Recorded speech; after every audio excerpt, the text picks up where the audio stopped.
ബുർദബൈത്തിലും കാണാം യാ അക്രമൽ ഖൽഖി മാലി മൻ അലൂദു ബിഹി സിവാക ഇൻദ ഹുലൂലിൽ ഹാദിസിൽ ഇമമി.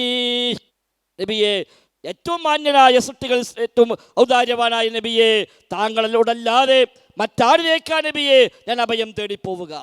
സിവാക്ക, നിങ്ങളല്ലാതെ മറ്റാരുണ്ട്? മൻ അലൂദു ബിഹി, എനിക്ക് അഭയം തേടാൻ, രക്ഷ തേടാൻ നബിയെ താങ്കൾ അല്ലാതെ മറ്റാരാണുള്ളത്? മറ്റു സ്ഥലത്ത് കാണാം ഫജുദിയാ റസൂലല്ലാഹി മിൻക ബിറഹ്മതി ലിഅബ്ദിൻ അസീലിൻ ബിദ്ദുനൂബി മുസർബലി. നബിയെ ഫജുദിയാ റസൂലല്ലാഹ്, നബിയെ താങ്കൾ ഔദാര്യം നൽകണം നബിയെ. മിൻക ബിറഹ്മതി, നബിയെ താങ്കളുടെ റഹ്മത്ത് താങ്കൾ നൽകണേ നബിയെ. നബിയെ, നിങ്ങൾ റഹ്മത്ത് നിങ്ങൾ ഔദാര്യമായി നൽകണേ. ആർക്ക്? ലിഅബ്ദിൻ അസീലിൻ ബിദ്ദുനൂബി മുസർബലി.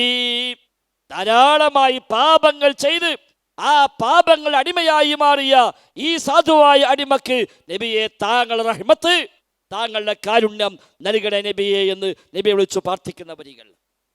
സഹോദരങ്ങൾ, എന്തു ന്യായമാണ് നമ്മൾ പറയാനുള്ളത്? കൊടുത്ത കഴിവാന്ന് പറയാൻ പറ്റും? കൊടുത്ത കഴിവാ പറയാൻ കഴിയോ? ഹക്ക് ജാഹവർക്കത്ത് പറയാൻ കഴിയോ? ഒന്നുമില്ല. നേർക്കുനേ നബിയോട് പ്രാർത്ഥിക്കുന്ന വരികൾ. അത് മൗലീദിൽ മാത്രമല്ല, നമ്മുടെ നാട്ടിൽ ഇപ്പോഴും പച്ചയായി ഉസ്താദുമാർ സാധാരണക്കാരെ കൊണ്ട് ചെയ്യിക്കുന്ന ശിർക്കിന്റെ പച്ചയായ രൂപമാണത്. കാണാൻ നമുക്ക് അത്തരം ഒരു ഭാഗം. തങ്ങളെ ഈ സാധുക്കളെ ഏറ്റെടുക്കണേ യാ റസൂലല്ലാഹ്, യാ ഹബീബല്ലാഹ്, ഈ പാപികളെ ഏറ്റെടുക്കണേ യാ റസൂലല്ലാഹ്.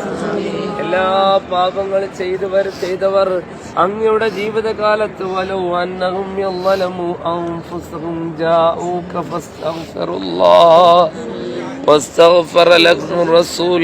പാപം ചെയ്തവർക്ക് അങ്ങയുടെ തിരുസവിധത്തിൽ വന്നാൽ അങ്ങ് അവർക്ക് വേണ്ടി പൊറുത്തു കൊടുക്കുമ്പോ, പൊറുക്കല്ല തേടുമ്പോ അല്ലാഹു തൗബ സ്വീകരിക്കുമെന്ന് പറഞ്ഞെങ്കിൽ യാ റസൂലല്ലാഹ്, യാ ഹബീബല്ലാഹ്, യാ നബിയല്ലാഹ്, ഞങ്ങളെ തൗബ സ്വീകരിക്കണേ, നിങ്ങളെ പാപങ്ങളെ പൊറുക്കണേ.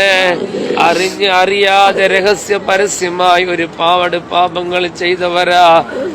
കണ്ടോ സഹോദര, ഹജ്ജിനും ഉംറയൊക്കെ കൊണ്ടുപോയി സാധാരണക്കാരെ കൊണ്ട് ഈ കൊടിയ ശിർക്കാണ് ചെയ്യിപ്പിച്ചുകൊണ്ടിരിക്കുന്നത്. നേക്കിനെ വിളിച്ചു പ്രാർത്ഥിക്കുന്ന പ്രാർത്ഥനകൾ ധാരാളം കാണാം സമാനമായത്. ഇത് മൗലീദിലുണ്ട്, മാലയിലുണ്ട്, ആത്തീബിലുണ്ട്, കുത്തുബിയ്യത്തിലുണ്ട്, ഇത്തരം എല്ലാ പദ്യഗന്ധങ്ങളിലുമുണ്ട്.